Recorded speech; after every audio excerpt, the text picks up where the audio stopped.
Mas eu quero pensar nessa manhã, a partir da mesa do Senhor, sobre rejeição. Eu quero falar sobre esse tema muito complexo, porque a rejeição é uma experiência universal que todos enfrentam em algum momento da sua vida, sejam em relacionamentos pessoais, oportunidades de trabalho, ou até mesmo nas comunidades religiosas. Eu convido você a abrir sua Bíblia em Marcos 2 e pedir você que mantenha a Bíblia aberta aí. Pastor, o senhor quer dizer que nas comunidades religiosas, nas igrejas, a gente rejeita pessoas? Sim. E você precisa entender que a rejeição, ela pode ser dolorosa e desafiadora, porque muitas vezes é interpretada como um reflexo do próprio valor ou das habilidades pessoais. A rejeição dói. E essa dor, ela já nasce numa criança entregue a uma adoção. Como alguém dissesse, meu pai me abandonou, minha mãe me abandonou, me rejeitou, não me quis, me deu. Tem a rejeição na escola, quando você não consegue fazer parte da galera, da turma, e você fica isolado por alguma razão, e você não entra naquele grupo das pessoas legais da classe, e você chega na segunda-feira, está todo mundo falando da festa, e você fala, mas que festa? E você percebe que só você não foi convidado. Há rejeição por causa dos marcadores sociais, porque você é negro, porque você é mulher, porque você é pobre, por causa da sua classe social ou pela cor da sua pele, ou talvez por causa da sua origem étnica. E aí você precisa fazer um caminho bastante dolorido e delicado para conviver com essas rejeições que você enfrenta, e aí haja terapia, e aí a Betinha vai ficando rica, e aí os psicólogos aqui vão enchendo o bolso. E aí você não tem feito nada, não sei existir, e aí tem gente que diz, é isso aí, a culpa é sua de você existir.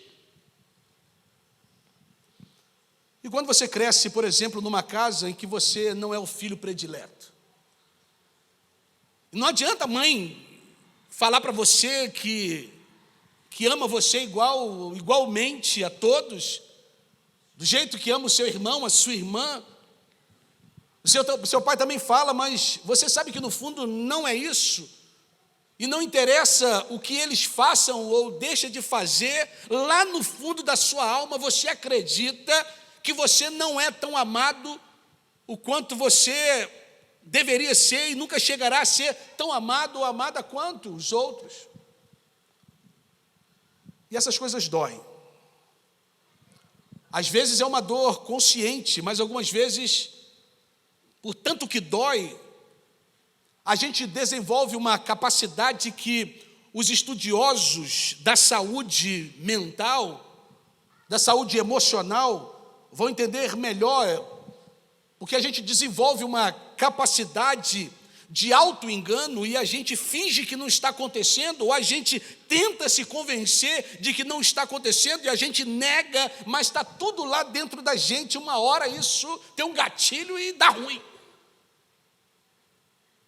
Aí a gente chega na vida adulta, causando uma série de dores e conflitos, e a gente vive numa sociedade digital, das mídias sociais, que funciona na base de likes e de algoritmos, ou algoritmos, que parece ser uma sociedade de inclusão, porque todo mundo está nas mídias sociais, mas na verdade não é. Na verdade é uma grande sociedade de exclusão, porque nós construímos as nossas bolhas entre os nossos iguais, entre as bolhas das afinidades e os nossos seguidores, os que nos dão likes, os que nos dão joinha, são semelhantes a nós, mas enquanto nós recebemos muitos likes e curtidas das nossas fotos e vídeos, existe um universo de gente muito maior que nos rejeita e que mete o pau se a gente falar alguma coisa diferente do que ele pensa.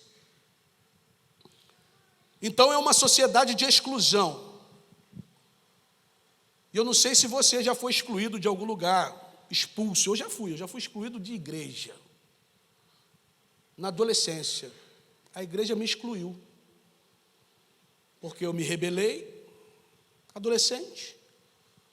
E um belo dia, depois de muito tempo de ausência, meu irmão Marcelo, que é o mais velho, chegou lá em casa e disse: mano, teve assembleia hoje na igreja e você foi excluído. Eu falei: mas como assim excluído?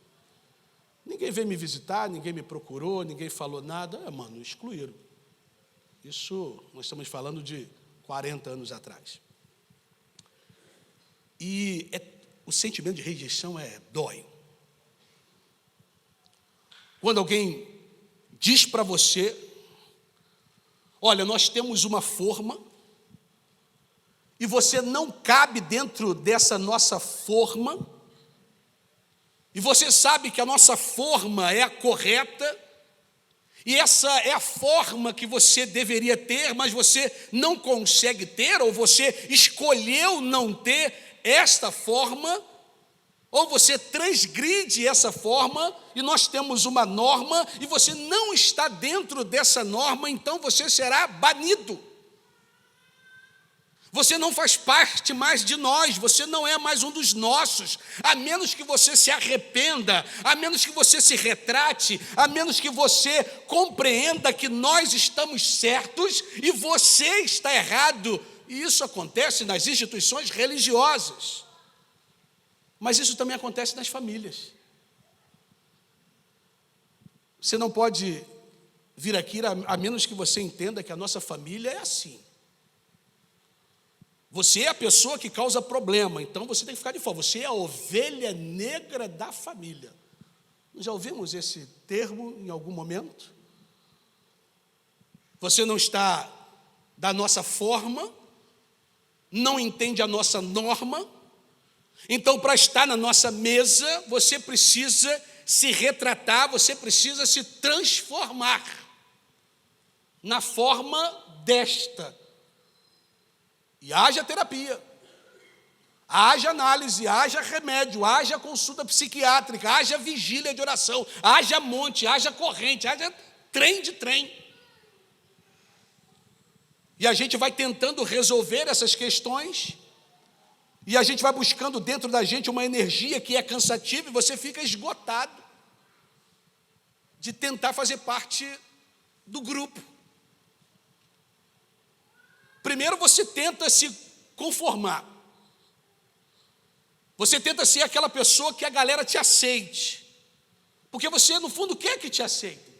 E quem é que quer ser rejeitado? Você tenta, mas não é aquilo. Você tenta, é muita energia tentando ser alguma coisa que a gente não é. E você gasta muita energia para lidar. E aí você se deixa ferir, pelo menos, não profundamente, para que você não perca a alegria de viver e até mesmo a capacidade de viver e de se realizar. Então você gasta uma energia muito grande para conviver com os olhares atravessados, para os comentários, para as indiretas, para as rejeições veladas.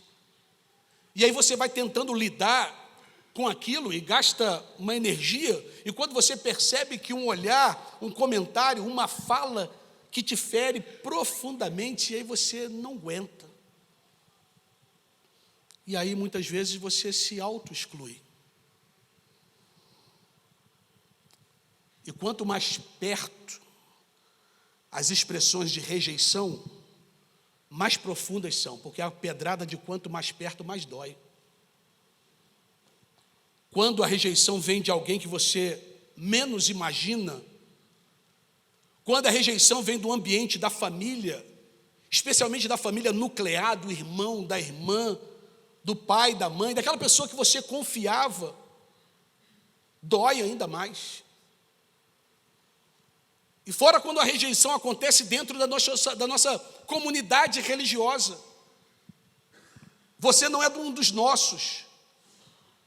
E quando uma comunidade religiosa diz que você não é um deles, aí o negócio dá ruim, porque aí você vai para o inferno. Porque esse é o conceito.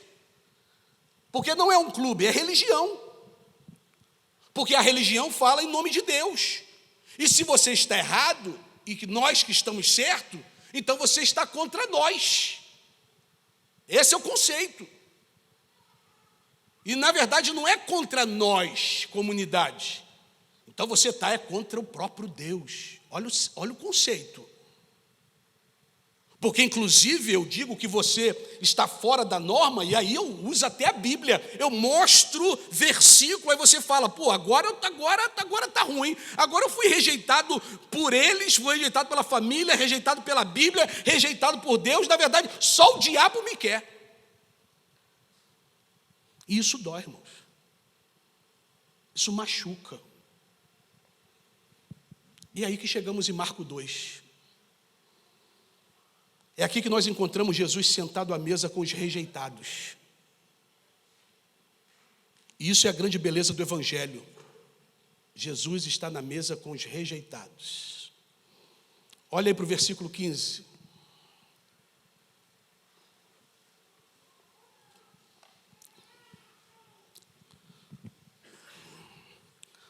E aconteceu que, estando sentado à mesa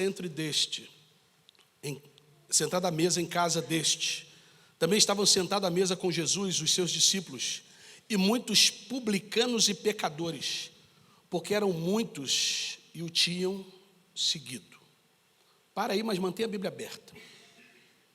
O texto vai dizer que eram muitos publicanos e pecadores, ou seja, gente de má reputação, gente não benquista pela sociedade de sua época, gente mal falada, gente de má fama, gente torta, gente errada, gente estigmatizada. Então Jesus estava com esse pessoal à mesa. Então os publicanos e os pecadores estavam comendo com Jesus e os seus discípulos, que muitos seguiam. Essa é a primeira coisa nesse versículo. Gente que eu e você não convidaria para estar na nossa mesa. Mas que bom que Jesus é diferente de você e eu. Aí olha para o verso 16, Marcos continua registrando esse fato, dizendo que aí vem o pessoal bom, né? Aí vem os santos.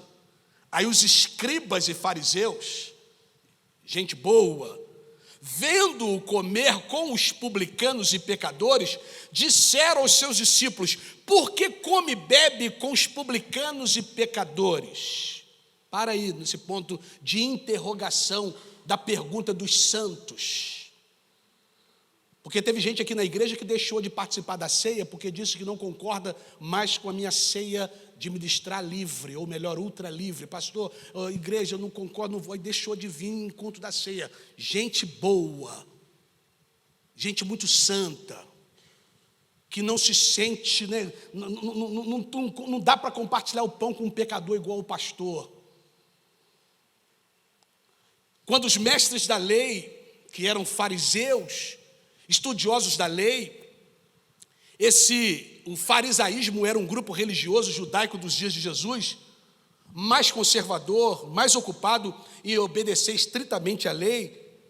E por que os fariseus eram assim? Porque eles desobedeciam à lei na época em que o povo de Israel passou por um momento muito ruim na sua história, inclusive no cativeiro babilônico, lá na Babilônia, longe de Jerusalém, longe do templo, longe do culto, longe da adoração, longe dos sacrifícios, e lá na Babilônia que surgem então as sinagogas, que os fariseus dizem, olha, já que nós não podemos sacrificar lá no templo em Jerusalém, nós podemos estudar a lei e nós podemos obedecer rigorosamente a lei, porque se foi desobedecida a lei que nos trouxe para o cativeiro da Babilônia, se nós nos tornarmos escravos de uma nação, como nós nos tornamos escravos dessa nação estrangeira por causa da desobediência, então a obediência à lei é que vai conquistar de volta o favor de Deus. Então, quando os fariseus, quando esses homens da lei, eles estão lá nos dias de Jesus, dizendo: olha, a coisa já está ruim com Roma, mas pode ficar pior se Deus resolver pesar a mão em cima da gente.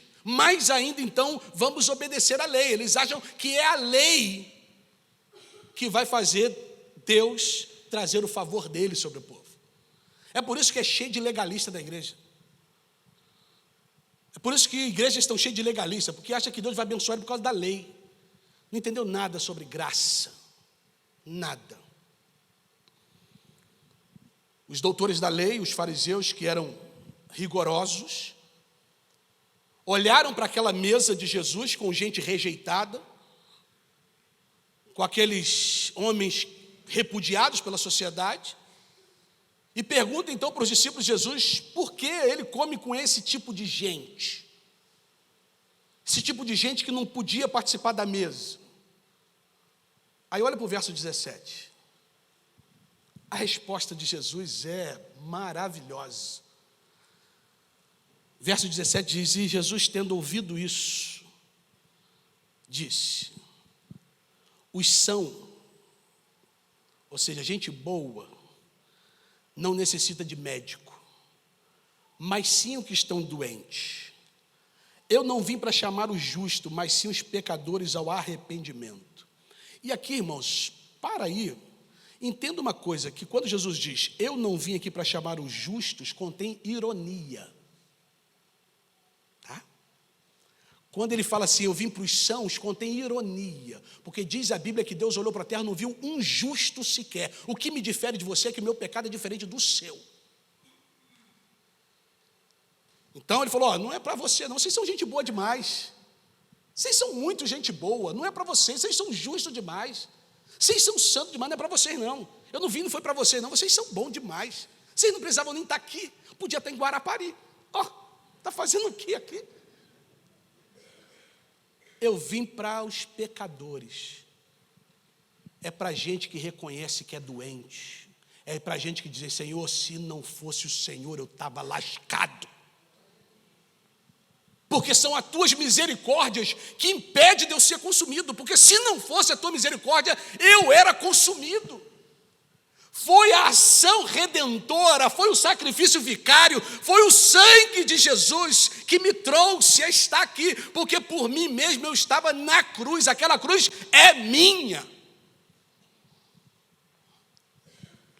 Jesus chegou e quis mostrar isso, que a mesa de Jesus nivela todo mundo por baixo, não nivela por alto não, irmão. Na mesa de Jesus está todo mundo nivelado por baixo, porque o pessoal do nível superior está fora da mesa. O pessoal do nível superior está criticando a mesa. O pessoal do nível superior está julgando a mesa. O pessoal do nível superior está dizendo que a mesa é mal composta. Então na mesa, ou à mesa, estão aqueles nivelados por baixo. É aquele que, como eu e você, como diz um cantor aí do mundo que diz que de perto ninguém é normal. Às vezes é muito santo porque está de longe, que a gente não conhece. Vai chegar perto e ver direitinho. Um escritor carioca chamado Milô Fernandes, ele disse que admiráveis mesmo são apenas as pessoas que não conhecemos muito bem. Aí a gente admira, não conhece muito bem. Aí a gente, nossa, olha aquele pastor, irmão, eu queria tanto que meu pastor fosse igual àquele. Vai conviver, que vai descobrir que é homem sujeito a falhas igual eu. Não foi assim que o profeta disse? Somos homens sujeitos a falhas iguais. Na internet todo mundo é bonito, irmão. Vai ver a tua foto de perfil da internet e pega da sua identidade. Vai ver quem é você de verdade. É a tua foto de identidade, não é do perfil não, irmão. Quando você chega perto e começa a conhecer mesmo você, E o outro, quando você chega perto, aí você descobre que todos os ídolos têm pé de barro. Gente bem vestida tem esqueleto no armário, irmão. Meu pai dizia que o bom cobrador é mau pagador. Gente muito santa está escondendo alguma coisa. Porque quando chegamos perto, nós vemos que ninguém é normal. Ninguém. Porque não existe norma universal. Não existe essa norma universal. Uma norma que cabe todo mundo, de todas as culturas, de todas as expressões éticas, de todos os momentos da história. Não tem, não existe. Nós seremos bandidos por alguém, no pensamento de alguém. Eu estou aqui há 17 anos, e dependendo para quem você perguntar, eu sou o melhor pastor que já passou por essa igreja, e dependendo para quem você perguntar, eu sou o pior. Porque é assim. Porque somos normais. Nós seremos bandidos na vista de alguém.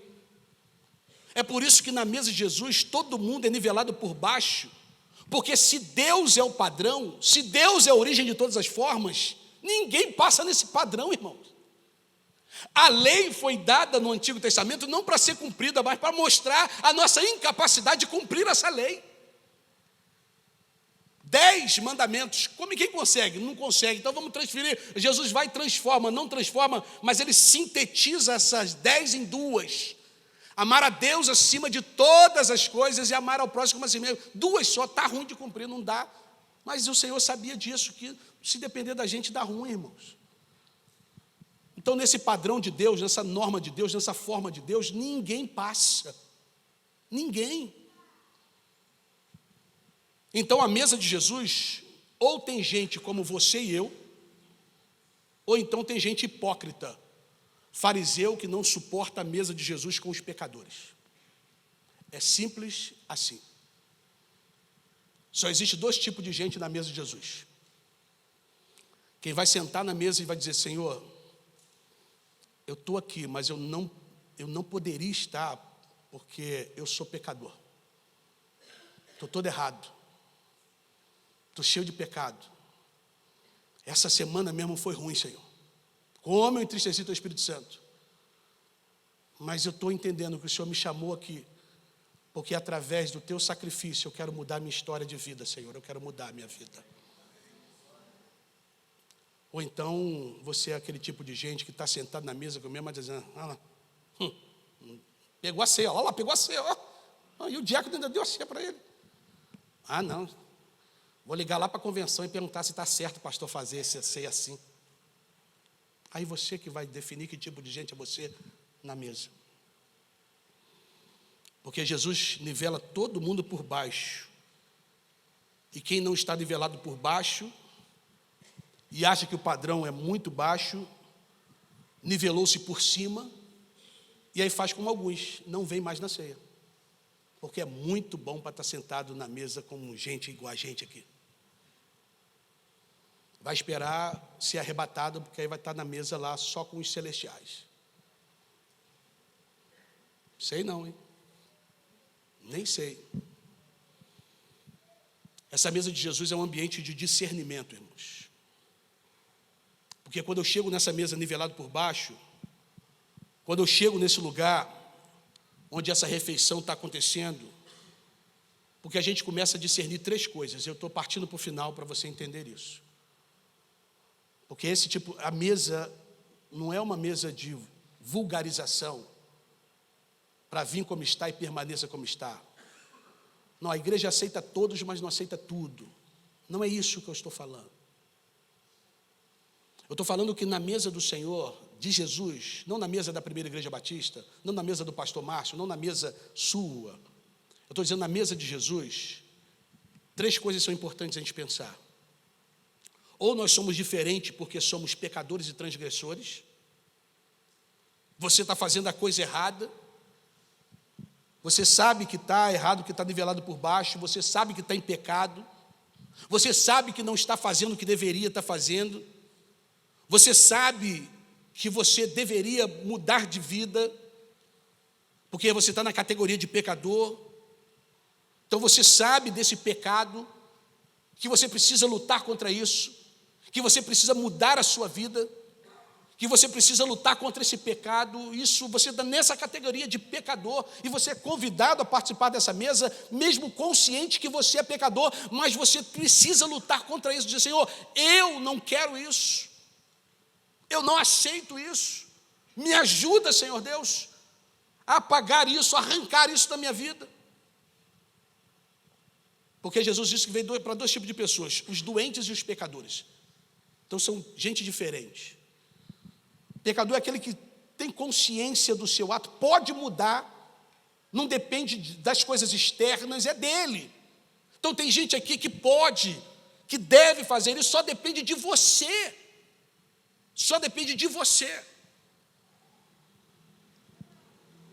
Se é um alcoólatra na igreja, que está lutando contra o vício, é gente que precisa de cuidado. Esse é um doente. Mas tem um sem vergonha, é aquele pecador, que se tivesse vergonha na cara, já tinha mudado de vida. Mas o fato de ser um sem vergonha ou ser um doente, não me dá o direito de excluir você de uma mesa que não é minha. Mas eu preciso alertar você, que o Senhor tem o melhor para você, que o Senhor tem bênção para você, que o Senhor morreu na cruz já por esses pecados que você está cometendo, e você precisa se arrepender disso, antes que venham os dias maus. Mas tem que saber se isso aqui que eu estou fazendo é desvio comportamental sobre o meu controle, eu estou fazendo porque eu quero mesmo, ou se isso que eu estou fazendo é fruto de um adoecimento da minha alma, de um sofrimento psíquico, emocional que eu carrego. Irmão, tem gente doente na igreja, emocionalmente, e que às vezes são excluídos da igreja, quando deveria ser cuidado pela igreja. Excluídos, não estou dizendo só do hall de membros, excluído de tudo que a igreja faz. É uma luta que eu travo. Saber se é um cara de pau ou de alguém que precisa de ajuda para lidar com isso. É saber qual a diferença entre gente cínica e gente adoecida. Porque tem gente que é cínica só. Sabe que está pecando, podia resolver, podia parar de pecar, deixar de fazer isso, é só ter uma força de vontade, é cínico. Mas tem gente que não consegue. Está lutando contra isso há anos. Há anos. E Jesus não fica colocando plaquinha, ó, essa aqui é para pecador, esse é para doente, a mesa essa aqui é para o santo. Não. Meu irmão, senta na mesa. O lugar de quem? Senta em qualquer lugar, meu irmão. Senta em qualquer lugar. Eu usei o exemplo aqui de alcoolismo, porque o alcoólatra, ele é tão culpado de beber quanto o tuberculoso é culpado de tossir. Mas do mesmo jeito que dá para cuidar da tuberculose, dá para cuidar do alcoolismo. Então nós não estamos falando de deixar o doente ser o que é só porque ele é doente. Não, vamos cuidar, vamos tratar, vamos ajudar. Mas a gente tem que fazer uma distinção entre comportamento moral, algumas coisas que estão dentro da gente, quer seja genéticas, físicas, enfim, de propensões do nosso organismo, até da nossa alma adoecida, dos nossos sofrimentos, dos nossos adoecimentos. Então, essas duas coisas. Tem os pecadores que sabem que é pecado. Para de entrar nesse site, meu irmão, que corrompe a sua mente e traz pecado para a sua casa. Para de ir para esses ambientes que Deus não aprova. Isso é com você. Mas tem um doente que está lutando contra. Pastor, eu queria tanto. Estou tentando abandonar esse vício, mas é mais forte que eu. Cara, estamos juntos. Mas é uma terceira coisa, você pode ser uma pessoa diferente. Diferente. Eu sou branco, ou você é negro. Fazer o quê? Eu sou branco e eu sou doente? Sou branco e sou pecador por ser branco? Não, eu sou pecador porque sou pecador, isso independe da minha cor. Eu sou o que sou. Existem pessoas que são o que são, irmãos. E a gente precisa amar essas pessoas. Porque o nosso negócio é gente, irmãos. Nosso negócio é gente. Tanto eu quanto você, a mesa de Jesus, é para esse momento de discernimento. Quem aqui conhece a oração da serenidade, do narcótico anônimo ou dos alcoólatras anônimos? Que diz assim: Deus, conceda-me serenidade para aceitar as coisas que não posso modificar, coragem para modificar aquelas que posso e sabedoria para reconhecer a diferença. Irmãos, essa é a oração que nós devemos fazer todos os dias. Que o Senhor nos dê discernimento espiritual para reconhecer aquilo que eu posso mudar e ter coragem de mudar aquilo que eu posso mudar e aquilo que é só o Senhor que pode fazer, porque eu não consigo. Isso é a mesa de Jesus. Porque a mesa de Jesus também é um ambiente terapêutico.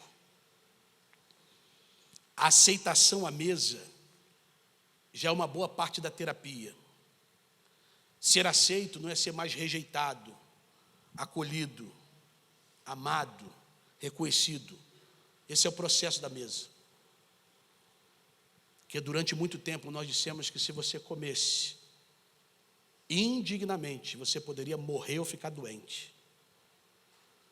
Sem entender o que Paulo estava dizendo, era que indigno era aquele que não reconhecia sua própria indignação. Porque quando eu tomo da ceia e eu olho para aqueles elementos, eu falo: Senhor, eu não posso tomar disso se depender de mim. Mas foi o teu sacrifício aqui, simbolizado nisso aqui, que me permite participar dessa ceia. Não é por causa de mim, é por causa do Senhor.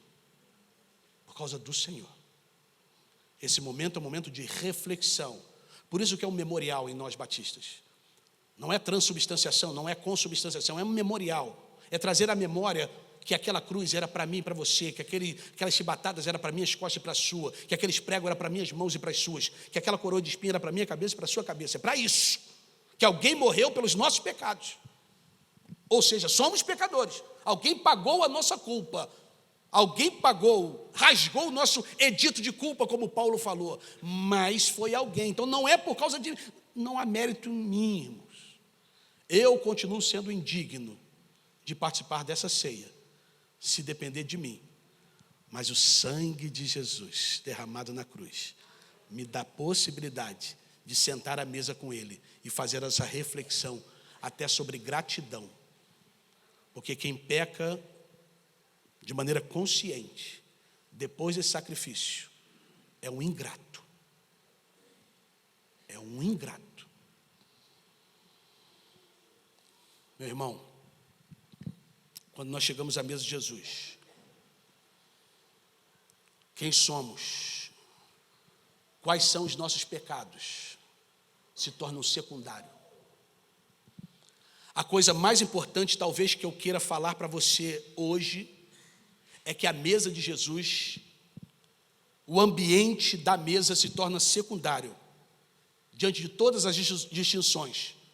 Tudo aquilo que você faz diferente de mim, quer seja para melhor, quer seja para pior, quando nós estamos numa mesa, nós estamos debatendo, eu querendo encaixar na minha norma você, e você querendo me encaixar na sua norma, dizendo que está certo, dizendo que está errado, e aí nós estamos naquela discussão preconceituosa, brigando. Aí Jesus chega naquela mesa e senta, e todas as nossas discussões se tornam secundárias, porque a coisa mais importante numa mesa que Jesus está é Jesus. Essa é a coisa mais importante dessa mesa, é que Jesus está nela. As nossas discussões passam a ser secundárias. Quem pode, quem não pode, quem é pecador, quem não é pecador, pecadinho, pecadão, denominação, conceito denominacional, conceito de identidade teológica, tudo isso passa a ser secundário, porque o mais importante é: Jesus está aqui. E quando ele está aqui, ele diz: olha para o teu irmão. Aí é legal, eu detesto o pastor que fala, olha para o teu irmão e fala. Não, nesse momento Jesus diz: olha para o teu irmão, porque é teu irmão. Mesmo com todas as falhas dele, ele é teu irmão. E eu morri por ele e também morri por você. E aí, meu irmão, não tem mais discussão. O que tem é glorificação, gratidão. Obrigado, Senhor. Obrigado.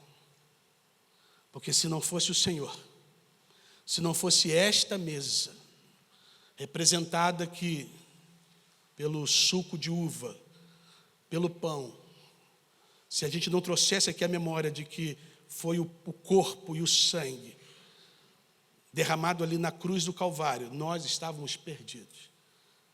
Com toda a minha teologia, com toda a minha filosofia, com toda a meu alto padrão intelectual ou qualquer outra coisa, eu estava no inferno. Irmãos, às vezes cantando na nossa igreja, eu encerro com isso, dizendo que há lugar na casa para todos. Venham todos, mas às vezes isso não é verdade. Não é verdade. Uma vez aconteceu uma entrevista com o Vini Júnior, naquela emblemática e memorável entrevista que ele deu sobre o combate ao racismo. Tinha passado por um momento muito difícil ali. Vini Júnior disse o seguinte: olha, eu queria que essa fosse apenas uma entrevista que eu pudesse falar de futebol e não sobre racismo. Eu gostaria que a minha igreja fosse essa, que as pessoas estariam na mesa, todas sendo bem-vindas, legitimamente, sem distinção, que a gente pudesse tirar esse momento para uma mensagem de gratidão a Deus, e não de ensinar sobre que a gente não pode ter preconceitos dentro da igreja, de nenhuma forma, porque Jesus nos ama apesar de sermos quem somos. Vou repetir bem claro, porque essa mensagem é gravada. Isso não é passaporte para pecar. Isso é passaporte para amar. Nós estamos dizendo para você que a Pibaçu é uma igreja acolhedora, que a Pibaçu é uma igreja que ama pessoas, que a Pibaçu entende que aonde abundou o pecado, superabundou a graça, e que aqui você vai ser amado, aqui você vai ser tratado, aqui você vai ser cuidado, aqui você vai conhecer o amor que constrange, ao ponto de você querer mudar de vida por causa do amor e não por causa da lei, dos legalistas, dos fariseus que estão por aí, batendo no peito, orando em voz alta, dizendo que é mais importante que outros. Não são. O importante é que se chama Jesus. É para Ele, é para a glória dEle. Feche os seus olhos. Pai, em nome de Jesus, eu quero te agradecer porque, apesar de ser uma mensagem difícil de compreensão, eu tenho absoluta certeza que a tua igreja entende que aquilo que o pastor está dizendo para o teu povo é que um dia nós fomos amados, apesar de sermos quem somos e praticar o que praticávamos. O Senhor ainda assim nos amou. O Senhor não esperou a gente estar limpinho para nos amar. O Senhor nos amou apesar da nossa sujeira. E todos os dias, Senhor Deus, todos os dias, por gratidão ao Senhor, a gente procura se tornar uma pessoa melhor, um crente melhor, um cidadão melhor. Então, Senhor Deus, o que nós queremos nessa manhã é que a tua igreja compreenda isso, Senhor. Que aqui todos são convidados para participar da tua mesa, mas que no momento em que tomarem do elemento da ceia, relembrem dos seus pecados e possam confessar os seus pecados, deixar os seus pecados, por gratidão ao Senhor, pelo sacrifício que Jesus fez na cruz do Calvário. E aqueles que não conseguem, Senhor Deus, por estarem enfermos emocionalmente, que saibam que aqui, Senhor Deus, estarão sendo cuidados, pastoreados e acolhidos, para que possam também vencer essa doença da mente, Senhor Deus. Mas muito obrigado, Senhor Deus.